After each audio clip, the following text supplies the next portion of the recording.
परळीच्या नगरपालिकेच्या निवडणुकीचं राजकारण आता खूप मोठ्या प्रमाणामध्ये तापायला लागलंय। पहिल्यांदा उमेदवारांचे अर्ज बाद करण्यावरून मोठा वाद जो आहे तो नगरपालिकेमध्ये निर्माण झाला आणि आज दीपक देशमुख यांनी भगवानगड नारायणगड या गडावरती दर्शन घेतले आणि त्याकरता मनोज जरांगे पाटील यांच्यासोबत देखील चर्चा जी आहे ते या निवडणुकी संदर्भातच त्यांनी केली।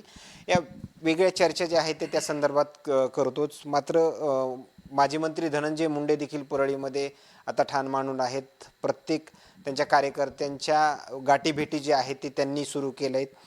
हे सगळं नियोजन जे आहे ते आपल्याला या निवडणुकीच्या दरम्यान पाहायला मिळतंय। काय जे उमेदवारी अर्ज जे आहे ते बाद करण्याचा प्रयत्न करतायत।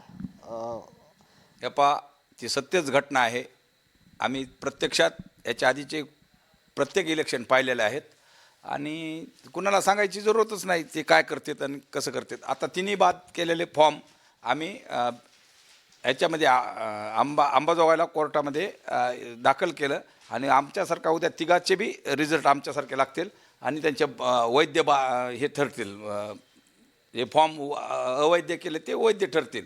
आणि मी आज जे गेलो होतो तर शक्ती भक्ती आणि युक्ती ह्याच्यासाठी, कारण आम्ही पहिलेपासून बदामराव पंडित असोत किंवा गोपीनाथरावजी मुंडे साहेब असोत, ऊर्जा स्तोत्र ज्या आपल्या महाराष्ट्रामध्ये जे संतांचे स्थान आहेत, भगवान बाबांच्या गडावर आम्ही नतमस्तक होण्यासाठी गेलोत, पुन्हा नारायणगडावर गेलोत तिथं नतमस्तक झालोत, पुन्हा आमच्या सायगावला एक दर्गा आहे त्या दर्ग्याला बी नतमस्तक व्हायला गेलोत। पण तिथून आल्यानंतर आम्ही वाटामध्ये भगवान बाबाला जात असताना आमचे जरांगे पाटील साहेब यांच्यासुद्धा घरी आहेत का आम्ही मित्राला विचारलं तर आहे म्हणले। आम्ही चलत चलत धावती भेट त्यांचीसुद्धा घेतलेले आहे। जरांगे पाटलासोबत नेमकं काय चर्चा? काहीच नाही, मी त्यांना सांगितलं की मी परळीचे नगराध्यक्षपदाचं इलेक्शन लढवत आहे। ते म्हणजे माझं इलेक्शनमध्ये काय मी इंटरेस्ट करत नसतो, पण आमच्या इकडल्या तिकडल्या गोष्टी थोड्या झाल्या, समाजाविषयी हे ते चर्चा झाल्या आणि मी त्यांना सांगितलं की आशीर्वाद असावा, तर त्यांनी क्लिअर सांगितलं की मी तुमच्या पाठीशी आहे, तुम्ही तुमच्या पद्धतीनं इलेक्शन करा। तर आता काँग्रेस सोबळावरचा नारा जो आहे तो त्यांनी घेतलेला आहे, सोबळावर लढायचा निर्णय त्यांचा आहे। मात्र त्यांच्या सोबळावरच्या निर्णयामुळे तुम्हाला काही अडचणी निर्माण होऊ शकतात असं वाटतं? यापा कुठलीही अडचण आम्हाला वाटत नाही आहे। आम्ही पूर्णला पूर्ण 35ला 35 जागा स्वतंत्र आम्ही राष्ट्रवादी पक्षाबरोबर लढणार आहोत। आम्ही खूप प्रयत्न केला, पण काय झोपीचं सोंग घेऊन घेतलेल्याला उठवायत निस घेऊन झोपलेल्याला उठवायत नसते, तसं प्रकार आमच्या परळीमध्ये झालेला आहे। ते मुस्लिम वोटिंग खाण्यासाठी त्यांना असं प्रवृत्त केलेलं आहे। त्यांचं इथल्या स्थानिक नेत्यांनी त्यांना प्रबळ ताकद देऊन त्यांना बळच उभा करायला सांगितलेलं आहे। स्थानिक नेत्यांनी म्हणजे तुमचा रोष कोणाकडे? रोष काय आपल्या परळीमध्ये तुम्हाला माहीत नाही का कोण कोण बहीण भाऊ त्यांचीच पॅनल आहे आणि त्यांच्या प्लस अजून टी.पी. मुंडे सरांचं सुद्धा आहे। म्हणजे ही वरची महायुती जी आहे ही सगळी ताकद आमच्या विरोधात लागली आहे। पण त्यांना माहीत नाही अजून की परळीची जनता, परळीच्या जनतेनंच ह्यांना निवडून दिलं आहे आणि जनतेच्या मनाविरुद्ध डाव टाकण्याचा ह्यांचं कठोर परिश्रम चालू आहेत। अक्षरशः तुम्हाला सांगायचं आमच्याकडे काही क्लिपसुद्धा आहेत। नगरसेवकाला फॉर्म भरताना धमकी देणे, आता प्रत्येकाच्या घरी जाणे, आता उद्यापासून रात तुम्हाला सांगतो धरू न्यायच्या त्यांच्या प्लॅनिंग आहेत। कित्येक जण ते परळी सोडून अपक्ष उमेदवार पळून गेलेले आहेत। 50-60 लोकांच्या आज त्यांनी फॉर्म काढलेत। अहो स्वायत्ता म्हणून परळीत ठेवलीच नाही ह्यांनी, कुणालाही 10 पाणी धरायचं आणि तिथं नेऊन फॉर्म काढायचा। कोणाला ज्याला खरंच जनतेबरोबर मतावर त्यांना विश्वास आहे असे लोक आज परळी सोडून बाहेर फिरायलेले आहेत। ज्यावेळेस उद्या फॉर्म काढायची तारीख 3 वाजता संपेल त्यावेळेस येईल। आत्तासुद्धा स्थानिक आमदार प्रत्येकाच्या घरोघरी जाऊन प्रेशर निर्माण करण्याचा प्रयत्न चालू आहे आणि जे काय अपक्ष आहेत ते आम्हाला पाठिंबा देणार आहेत काय आहेत तर त्याच्यासोबत आता फिरणं चालू आहे। आता ह्यांचं जे आजपासून चालू होतं ह्यांचं प्रेशर ते आता इलेक्शन होऊस तर कुठल्या स्तराला जातील हे आज तर काय सांगता येत नाही, पण ते सगळ्या महाराष्ट्राला माहिती की हे कुठल्या पद्धतीने राजकारण करणार आहेत। पण तसल्या ताकदीला सुद्धा परळीची जनता भीक घालणार नाही यावेळेस आणि तुम्ही प्रत्यक्षात पाहताल इथून पुढची परळीतली जनता काय काय करणार आहे। परळीची जनता थोडंसुद्धा डगमगणार नाही, कारण त्यांना मनासारखा माणूस मिळाला आहे, मनासारखे नगरसेवक मिळालेले आहेत आणि ह्यांची जी दादागिरी हे करण्याची चालू आहे प्रत्येकाच्या ह्याच्यात तुम्हाला वेळ आल्यास त्या क्लिपासुद्धा दाखवत आम्ही आणि फक्त थोडा संयम आहे। आमचीसुद्धा त्या सगळ्या नेत्यांना विनंती आहे की त्यांनी एवढ्या खालच्या लेवलला येऊन राजकारण त्यांनी करू नये, जनतेला थोडा तरी स्वायत्ता द्यावी, हेच आमची ह्याच्यासाठीच लढाई आहे. नाना, वरिष्ठ नेते मंडळींच्या काही सभा वगैरे परळीमध्ये होणार, त्याची काही एकंदरीत माहिती आहे? हे पहा, आम्ही आत्ता सध्या तर जनतेच्या ह्याच्यावर निवडून येणार आहोत. जनतेचा कौल 100% आमच्या बाजूनं आहे.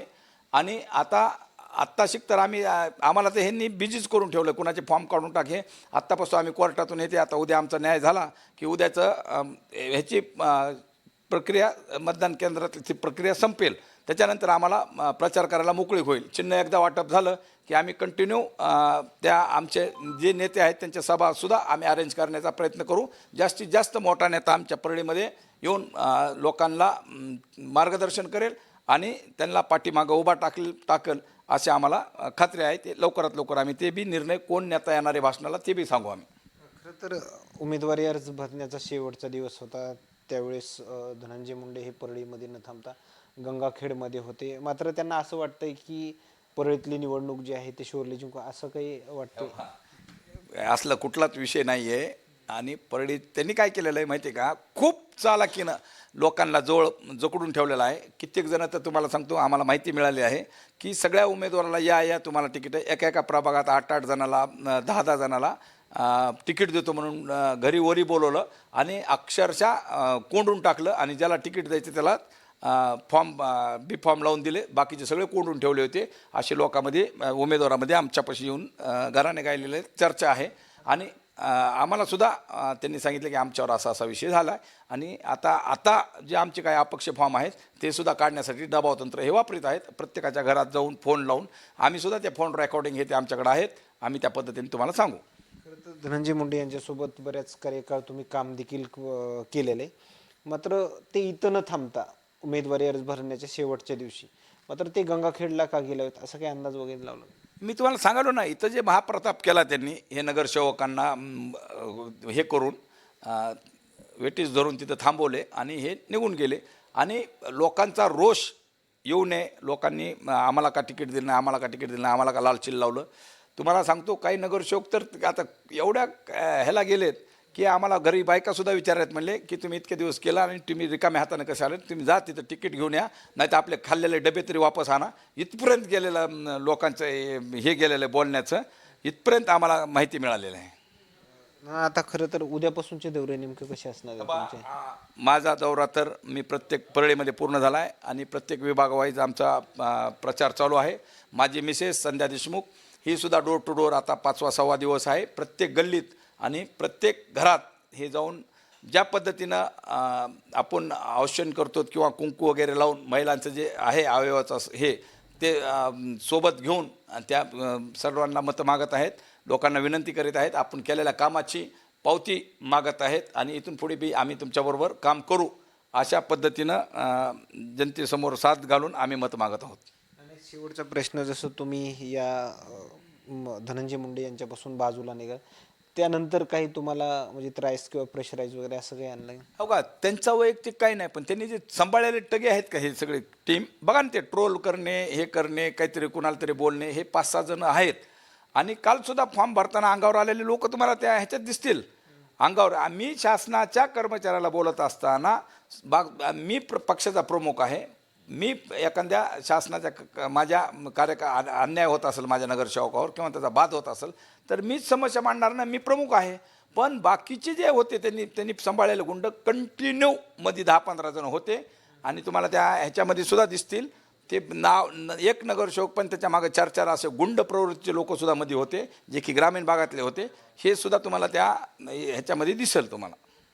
धन्यवाद. दीपक नाना देशमुख यांच्यासोबत झालेली चर्चा. मात्र आणखीन काही नवीन अपडेट्स मिळतील का हे देखील पाहणं तेवढंच महत्त्वाचं ठरणार आहे. मात्र जे उमेदवारी अर्ज भरण्याचा शेवटच्या दिवशी धनंजय मुंडे गंगाखेडमध्ये होते, मात्र ते आता इथून पुढल्या काही कार्यकाळामध्ये किंवा काही दिवसामध्ये देखील सतत परळीमध्ये दिसतील असं चित्र देखील आपल्याला स्पष्ट होईल. मात्र ही झालेली चर्चा काय सांगून जाते हे नक्कीच समजलं असेल. मात्र आणखीन नवीन अपडेट्स आपण सूर्यदेवनी चॅनलच्या माध्यमातून परळीतले देण्याचं काम करूयात. कॅमेरामॅन उमाकांत फडसोबत सचिन मुंडे, सूर्य मीडिया, बीड, परळी.